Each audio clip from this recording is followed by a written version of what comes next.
Okay, in this quick tutorial, we are going to go through the way that you can do color replacement to bring in your team colors for the logo that you design.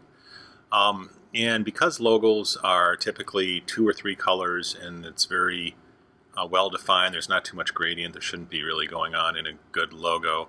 It should be just pretty a solid, reproducible image. There's a few different ways to do color replacement, but really one of the easiest ones is just to use the good old-fashioned paint bucket. So I'm going to show you how to do that today. So I have a Muskego Warrior logo up right here. I'm going to go ahead and just convert this to its own layer from background, and I'll call it logo.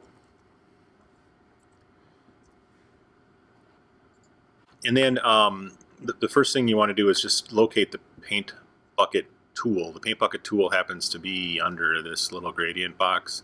If I click and hold for a second, there's the paint bucket. You're probably pretty familiar with this. You might have used it in other programs. And then you have to think about the color. So right now we have the Muskego sort of crimson color here. It's in the foreground. In the foreground swatches, if I double click, I get the color picker for the foreground color. And now if you look down here, here's the hex code area. And that's important because you've already chosen your team colors, and now all you need to do is enter the hex code. You'll be using this throughout the project. So the sample that I have is going to be kind of a bluish color, and I happen to know the hex code. I have it written down here. It's 2E2D76. There's the blue I'm looking for. If I say OK, now my paint bucket is loaded with blue, and I want to convert the crimson to blue. All I have to do is select those areas and click, select those areas and click, select those areas and click, and I've just converted it. So that's a pretty simple way to do that. You can also use color replacement, but I think that given how well defined these areas are, that is probably best.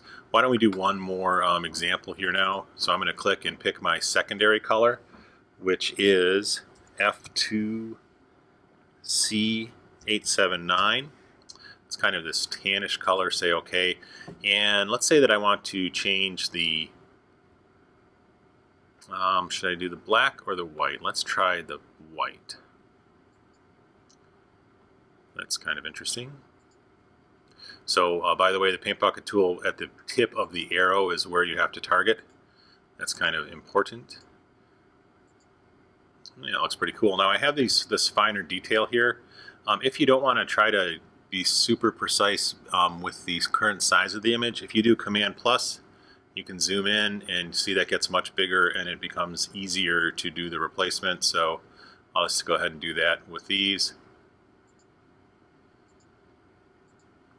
And let's see if I got them all. Yep, I did. So I can Command minus, and there you go. There's my new logo with my approved team colors. Thanks for watching.